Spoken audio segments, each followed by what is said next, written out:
So I'm going to go over problem 11 from the Module 1 homework from MyLabs. And as you can see, this is part A of this problem. You may have different numbers on your problem, but I'll just show you the process. And at least the easiest way I can think of. There's a couple of different ways. But anyways, so part A, we want to compute and interpret the mean of the random variable x, which is described above in that chart. So you should know from, and if you have any questions on the problem, please look up here. As you can see, this is from chapter 6, section 1, from 6.1. That tells us 6.1 means chapter 6 and then section 1. Okay, so let's proceed. So you go ahead and go there and you'll find the information you need for this section.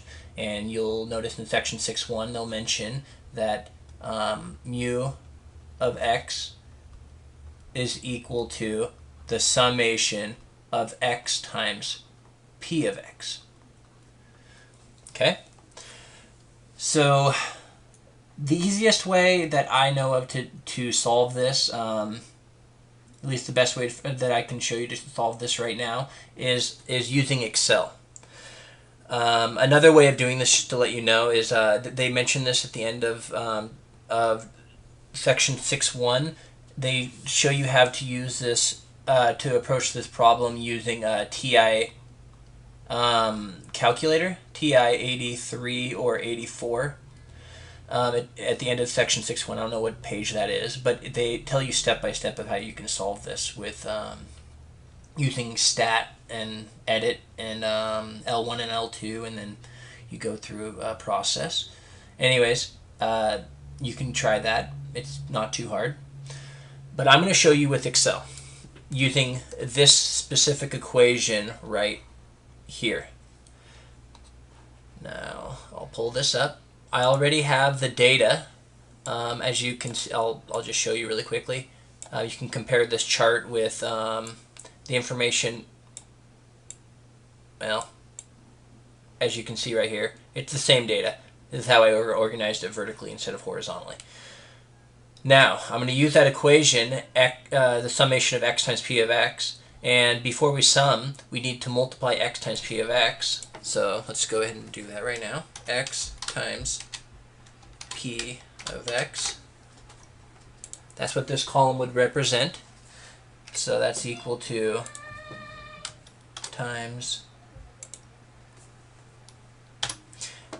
and we're going to do that for each row. So this is all the x times p of x's.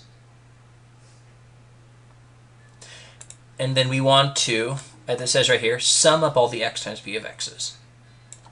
There's the sum function we'll go ahead and use. We'll sum this entire column. That's 1.6137.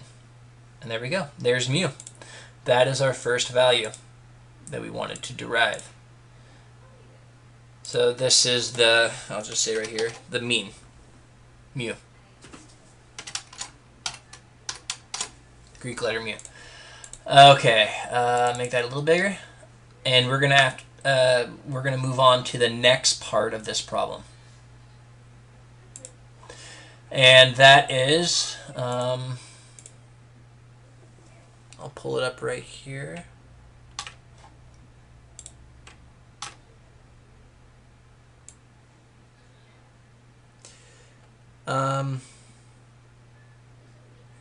Now, this problem right here involves using, let's just put it down here for now. This is part B of problem 11. Which of the following interpretations of the mean is correct? Now, this involves a concept that's mentioned on page 255. I'll write that right now. I need the pen. Page 255, and that is the law of large numbers. The law of large numbers states that as you increase your sample size, it approaches the expected probability of each outcome. So which of these really means what we're talking about? So the observed value of the random variable will equal the mean of the random variable in most experiments. As the number of experiments of n decreases, not increases, law of large numbers says increases, doesn't mean that the observation approached the mean of the random variable. That is most definitely really bad. B is bad. As the number of experiments of n increases, the mean of the observations will approach the mean of the random variable. And that's what the law of large numbers states. So that is actually what we're looking for. And let's read the last one. The observed value of the random variable will be less than the mean of the random variable in most experiments. There's no way of knowing that. It will actually jump up and down and be above it and below in each of the observed values. So, like rolling a dice, the mean of what you'd expect is 3.5, in between 3 and 4. And you may roll a 2, you may roll a 7, and then so it's it'll jump up and down. So obviously that is false too. And what we've just determined is C is true. Let's look back at A. The observed value of the random variable will be equal to the mean of the random variable in most experiments. So that's saying, like, when you roll a dice, you're always going to get the mean every single roll. That is really bad. So we should have mentioned that at the beginning. That is a really bad thing. It's saying that you'll always get 3.5 or, 3 or 4 every roll. We know we can get 1s and 6s, which is nowhere near the mean. So as you increase your sample size, it will, and you take the averages as it increases. So you roll 10 times, you take the average of those 10 rolls. 20, 30, up to 1,000. Once you get up higher and higher and higher, you'd expect the mean to be really, really, really, really close to the actual mean. So that's what C is saying, and that's what the law of large numbers says. So C is correct. All right, that's part B. I'm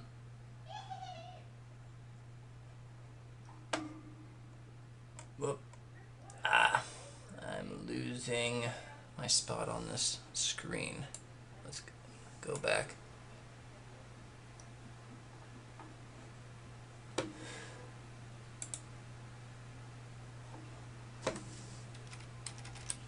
All right, well, that's good enough. Sorry about that. Anyways, let's go ahead and look at... Actually, that was the second part of A. But let's go ahead and look at the last part.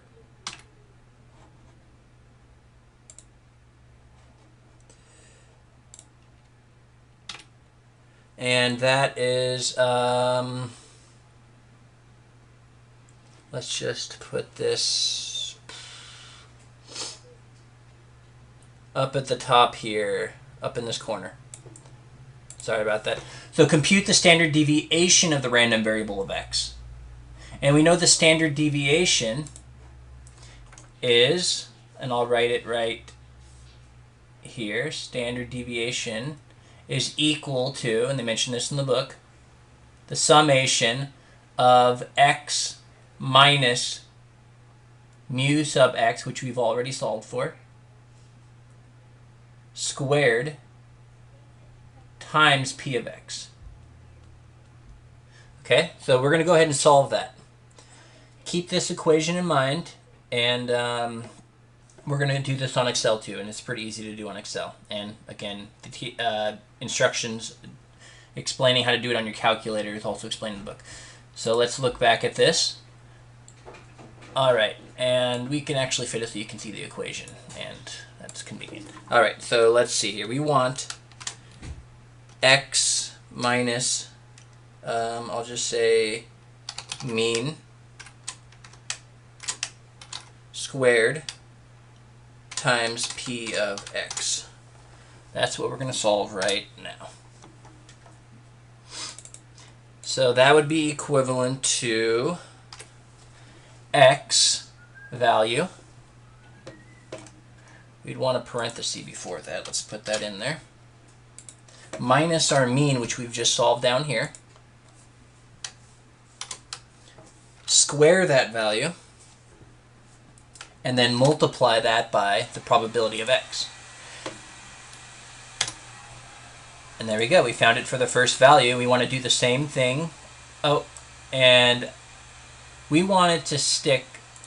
I'm going to write this up here. Notice that as we drag it down, we don't want this to drag down with it. So we want to stick that d sub 9. By hitting F4, you put absolute references in. Now, as we drag it down, notice, like if I click here, it's still here. If I didn't put those absolute references in, it would be down somewhere around like here. So now it's stuck. All right, so look up absolute references if you don't understand that, but you need them. Hit F4, and it throws in some $signs, and it will stay at D9 as you drag them down. Now we want to sum up all of these.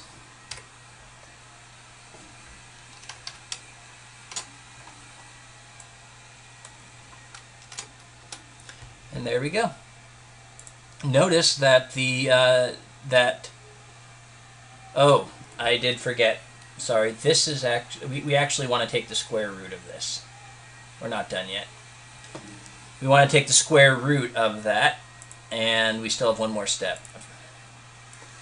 So this is equal to the square root of that. So we've actually just found variance. So here's standard deviation.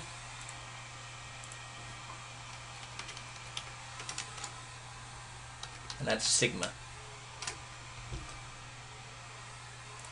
There we go. We've just found the mean and the standard deviation. Let me know if you have any questions. Thank you.